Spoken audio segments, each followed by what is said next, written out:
Ya, selamat malam rekan-rekan sekalian, saudara terkasih dalam Tuhan. Hari ini saya ingin memperdengarkan lagi VN saya dengan beberapa teman dalam perdebatan ya dari pihak Muslim yang mempertanyakan apakah Yesus itu betul-betul naik ke sorga. Saya pikir ini bagus untuk kita dengar supaya kita mendapatkan pengetahuan dari dalamnya dan iman kita lebih teguh lagi. Terima kasih, Tuhan Yesus berkati. Masa sih kamu mengatakan Isa nanti dibangkitkan? Kenyataannya kan sekarang Isa sudah naik ke sorga. Kapan nanti Isa mau dibangkitkan? Isa naik ke sorga loh. Kamu ngawur, Dedek. Muhammad akan dibangkitkan untuk menghadapi tahta pengadilan Isa. Itu yang harus kamu tahu ya. Siapa? Buktinya mana Isa naik ke sorga? Buktinya mana? Gak ada ya. Isa naik ke langit gitu loh. Ya, bukan ke surga, ke langit. Ketika kamu mengatakan buktinya mana Isa naik ke sorga, dia naik ke sorga disaksikan oleh para rasul-rasulnya. Ada 70 rasulnya, ada 12 rasulnya, dan ada orang-orang yang bersama dengan dia. Bahkan murid Ibu Yesus pun ada di situ ya. Tercatat dalam sejarah, tercatat dalam Alkitab bahwa dia naik ke sorga. Oke. Sebelum dia naik ke sorga, dia mengatakan, "Pergilah, jadikanlah bangsa semua bangsa milikku, dan baptiskanlah mereka dalam nama Allah dan dalam nama Bapa dan Putra dan Roh Kudus." Oke? Asumsi melulu kamu Budi. Isa naik ke langit, dan sebelum dia naik ke langit dia mengatakan dia datang dari atas, dan atas itu Isa sudah katakan dia atas itu artinya sorga. Oke, atas itu artinya sorga. Lalu bukti yang paling sah yang mengatakan dia naik ke sorga adalah malaikat turun. Sekarang kalau kamu tidak percaya bahwa malaikat itu bukan berasal dari sorga, tunjukkan kepada diriku di dalam ayatmu, di mana ayat yang mengatakan malaikatmu itu keluar dari neraka atau tinggal di awan-awan. Oke, karena pengesahan yang paling sah adalah malaikat turun. Malaikat itu adalah pelayan Allah dan mereka tinggal di sorga. Oke? Itu yang tidak bisa kamu ganggu gugat. Kalau kamu memaksakan bahwa semua orang melihat Yesus naik ke sorga, itu artinya otakmu itu tidak nyambung. Karena kamu berpikir bahwa sorga itu ada di atas langit ini bisa dilihat, itu kan, dalam bentuk kasat mata. Pikir kamu seperti itu. Tuhan itu naik ke atas, ada sorganya di atas gitu loh. Lalu ketika orang naik pesawat nabrak sorga gitu. Itu perkataan anak kecil, dan itu pikiran orang yang sangat rendah sekali dalam ilmu pengetahuan. Oke? Karena sorga itu adalah bentuk dalam hal rohani, dalam dunia tidak kasat mata. Tidak ada pernah orang melihat sorga, tetapi pembuktian pengesahan bahwa Yesus naik ke sorga itu, dia benar-benar naik ke sorga karena sudah disahkan malaikat turun dari sorga melayani dia. Oke?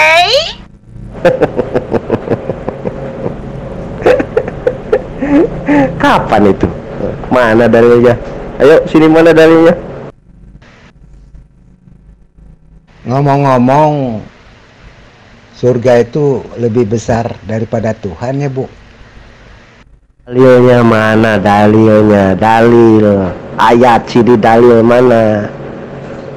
Mana dalilnya? Jangan cuma ngomong. Kalau semua orang ngomong juga bisa, gue juga bisa ngomong. Dalilnya mana? Coba dalilnya mana sini? Makin ngaco aja. Kenapa nggak sembah malaikat aja? Kan malaikat juga dari sorga menurutmu. Itu lebih hebat daripada Yesus. Bahkan Yesus dicas kok, diberi kekuatan sama malaikat. Kenapa Ibu tidak sembah malaikat saja? Itu logika berpikir yang sangat gampang gitu, yang sangat logis. Kamu malah mencari-cari yang nggak ada. Gimana? Nggak ada malaikat keluar dari neraka, nggak ada. Malaikat penjaga neraka ada.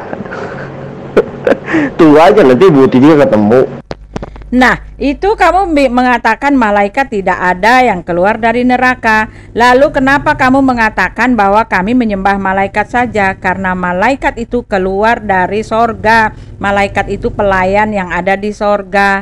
Lalu ketika Yesus datang, Yesus mau naik ke atas itu, malaikat mengesahkan bahwa dia yang naik ke atas itu akan datang kembali dengan cara yang sama seperti dia naik ke sorga. Malaikat itu melayani Yesus, memberitakan tentang karya kerja Tuannya. Oke, itu yang harus kamu ketahui. Ketika malaikat mengcas Yesus itu, waktu itu pada saat konteksnya ketika Yesus sedang merasakan kodratnya sebagai manusia. Dia akan tahu bahwa dia akan dibunuh. Sebagai manusia ya dia ketakutan, lalu dia berdoa dan dia ketakutan dan malaikat memberikan kekuatan kepadanya. Kenapa? Ya karena malaikat itu adalah pelayannya. Oke. Bagaimana kamu mengatakan Allah itu ada, Dek, sedangkan perwujudannya tidak ada? Dari mana kamu mengatakan Allah Subhanahu wa taala itu ada, Ibu Jamalia? Tunjukkan di mana pengadaannya, di mana keberadaannya, di mana dia sebelum dunia ini dijadikan. Kasihan sekali Ibu ketika Ibu mengatakan Tuhanmu kalah dengan tumbuh-tumbuhan.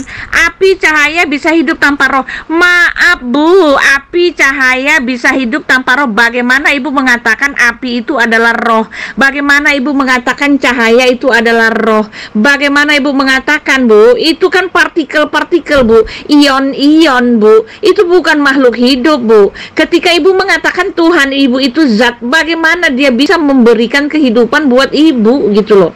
Bagaimana? Api itu bukan roh Bu, api itu partikel Bu.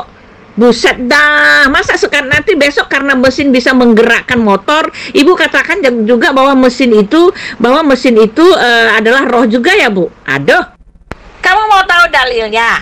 Oke, kamu mau tahu dalilnya? Kalau aku kasih jangan itu ya, jangan berisik ya, diam ya, mingkem. Kok jangan berisik, di sini saling mengkritisi gitu loh. Di sini saling mengkritisi.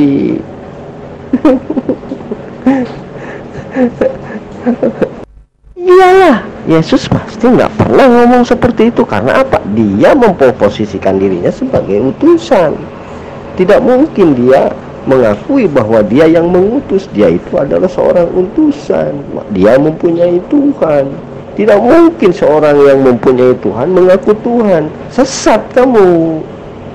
Harusnya kamu mengikuti apa kata Yesus. Yesus bersyukur kepada Tuhan langit dan bumi satu. Ketika Yesus ditenteng iblis, sembah Tuhan Allahmu saja. Gitu kan? Gue salahnya di mana? Itu kan kata Yesus seperti itu. Justru ente yang salah sembah. Itu loh. Itu dalilnya. Yang mengkonfirmasikan bahwa Yesus itu terangkat ke sorga adalah malaikat sendiri. Oke, sekarang aku mau menanyakan kepada dirimu, siapa yang mengkonfirmasikan bahwa Allah Subhanahu wa taala itu ada di arsy? Apakah malaikat Jibril? Apakah cuma Muhammad? Jawab saya. Ini nanti dulu. Ini kisah para rasul, ini sabda siapa ini? Ini sabda siapa ini? Kisah para rasul ini harus dipertanyakan. Kalau Lukas jadi saksi di situ. Ini kan kisah para rasul, ini kan catatan Lukas. Lukas saja tidak hidup sejaman dengan Yesus kok. Gimana ente ini? Nih, baca saja ya, lihat saja. Yesus naik ke surga, ada ayatnya. Ada itu ya dalilnya ya. Sesudah ia mengatakan demikian ya. Sesudah ia mengatakan demikian, terangkatlah ia disaksikan oleh mereka, dan awan menutupnya dari pandangan mereka. Ketika mereka sedang menatap ke langit waktu ia naik itu, tiba-tiba berdirilah dua orang yang berpakaian putih dekat mereka, dan berkata kepada mereka, "Hai orang-orang Galilea, mengapakah kamu berdiri melihat ke langit? Yesus ini yang terangkat ke sorga." Itu dia. Itu sudah dikonfirmasikan, dia terangkat ke sorga. Meninggalkan kamu, akan datang kembali dengan cara yang sama seperti kamu melihat dia naik ke sorga. Kisah Para Rasul 1 ayat 9-11. Jadi pernyataan bahwa dia naik ke sorga itu disahkan oleh para orang yang putih bersinar-sinari alias malaikat. Oke? Jadi nggak bisa kamu sangkali ya. Sorry, Ade, kamu melindur ya. Kamu tadi minta ya, kamu minta pernyataan di mana buktinya Yesus naik ke sorga. Sudah ada pernyataan malaikat sendiri yang mengatakan bahwa Yesus itu naik ke sorga. Lalu kamu mengatakan, kenapa nggak sembah aja malaikat? Maaf ya, kamu yang harus saya tanyakan seperti itu. Ketika kamu mengatakan Allah itu ada di arsy, lalu tidak ada pernah Jibril menunjukkan kepada kamu, Allah ada di arsy. Jibril tidak pernah menyatakan itu. Lalu Muhammad pun tidak tahu membuktikan bagaimana caranya menunjukkan bahwa Allah ada di arsy. Kalau begitu kenapa kamu nggak sembah aja Jibrilmu? Kalau begitu kenapa nggak sembah aja Muhammadmu? Gitu kan? Yesus naik ke sorga itu dikonfirmasikan oleh malaikat, disaksikan oleh orang banyak karena malaikat itu berkata-kata kepada orang banyak. Nah, sekarang Muhammad mengatakan Allah ada di arsy. Siapa yang menyaksikannya? Bisakah kamu memastikan bahwa dia itu memang ada di arsy? Lalu yang betul-betul meneguhkan bahwa Yesus itu ada di sorga adalah malaikat. Kamu bilang itu tidak sah. Yang sah itu yang tidak ada pengakuan, yang tidak ada pembuktian. Seperti kamu itu kan? Kalau bicara soal beriman silahkan saja, oke? Kalau kamu hanya mengimani apa yang tidak kamu lihat, apa yang tidak kamu... Karena kita sama-sama mengakui Tuhan itu maha besar. Lukas itu tidak berhubungan dengan Yesus. Dia mengumpulkan berita seperti wartawan untuk Theophilus yang mulia. Tidak pernah Lukas ketemu Yesus. Dari mana Anda jangan ngarang? Dari mana Anda pemahaman Anda dari mana? Lukas bukan murid Yesus. Oh, jangan berandai-andai. Ya berandai-andai lah. Ya kan? Karena apa? Yesus itu seorang ciptaan, Yesus itu seorang utusan, Yesus itu seorang nabi, penyampai firman. Tidak mungkin Yesus jadi Tuhan.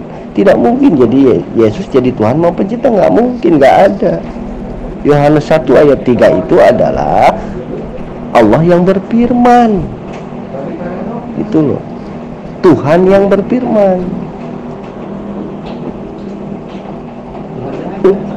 bukan Yesus.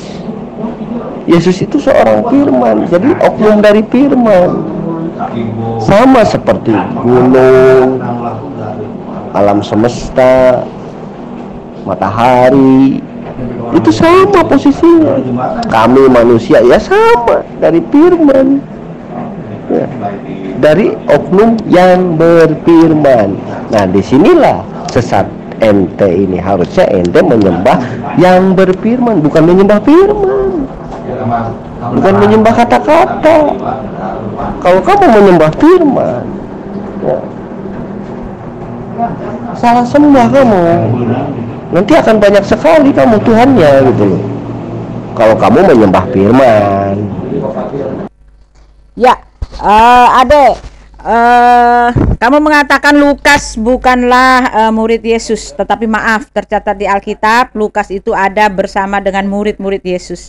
Dia mengumpulkan saksi-saksi di dalam Lukas 1 itu, hai Theophilus ya. Dia mengumpulkan saksi-saksi yang benar ya, dan dia mengatakan bahwa pemberitaannya itu sungguh benar. Ini saya bacakan. Dia mengatakan bahwa pemberitaannya itu sungguh benar karena banyak saksi dan dia ada bersama para saksi. Saksinya adalah para murid-murid Yesus. Theophilus yang mulia, Lukas 1. Banyak orang telah berusaha menyusun suatu berita tentang peristiwa-peristiwa yang telah terjadi di antara kita, seperti yang disampaikan kepada kita oleh mereka yang dari semula adalah saksi-saksi pelayan firman. Siapakah yang dari semula adalah saksi-saksi pelayanan firman? Lukas bersama dengan Petrus, dengan Yakobus, dengan Yohanes, dan dengan semua para murid Yesus.